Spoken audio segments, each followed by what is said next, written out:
English premier ലീഗിൽ Manchester സിറ്റിയെ സമനിലയിൽ കുരുക്കി ക്രിസ്റ്റൽ പാലസ്. ക്രിസ്റ്റൽ പാലസിന്റെ മൈതാനത്ത് ഇരു ടീമുകളും 2 ഗോൾ വീതം നേടി സമനിലയിൽ പിരിയുകയായിരുന്നു. കഴിഞ്ഞ 9 മത്സരങ്ങളിൽ ഒരു മത്സരം മാത്രമാണ് സിറ്റിക്ക് ജയിക്കാനായത്. ഇന്നത്തെ മത്സരത്തിൽ 6-ാം മിനിറ്റിൽ ഹ്യൂസിന്റെ പാസ് സ്വീകരിച്ച് ഡാനിയൽ മുനോസ് ക്രിസ്റ്റൽ പാലസിന് ആദ്യ ലീഡ് നൽകി. എന്നാൽ ഈ ഗോളിന് 30-ാം മിനിറ്റിൽ സിറ്റിയുടെ മറുപടി എത്തി. നൂനസിന്റെ ക്രോസ് എർലിംഗ് ഹാലൻഡ് വലയിലെത്തിക്കുകയായിരുന്നു.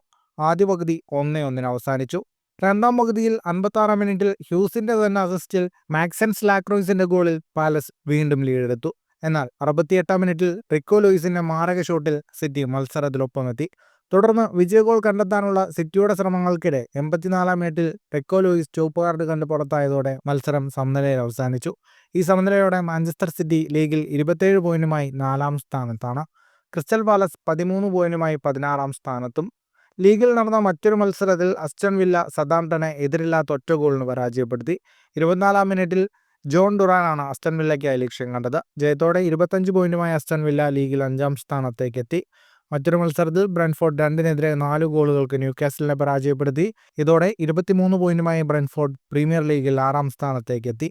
അതേസമയം ന്യൂകാസിൽ 20 പോയിന്റുമായി 13-ാം സ്ഥാനത്തേക്ക് വീണു. ഫുട്ബോൾ ലോകത്തെ കൂടുതൽ വാർത്തകൾക്കും വിശേഷങ്ങൾക്കുമായി സ്പോർട്സ് കഫേ ഇപ്പോൾ തന്നെ സബ്സ്ക്രൈബ് ചെയ്യുക.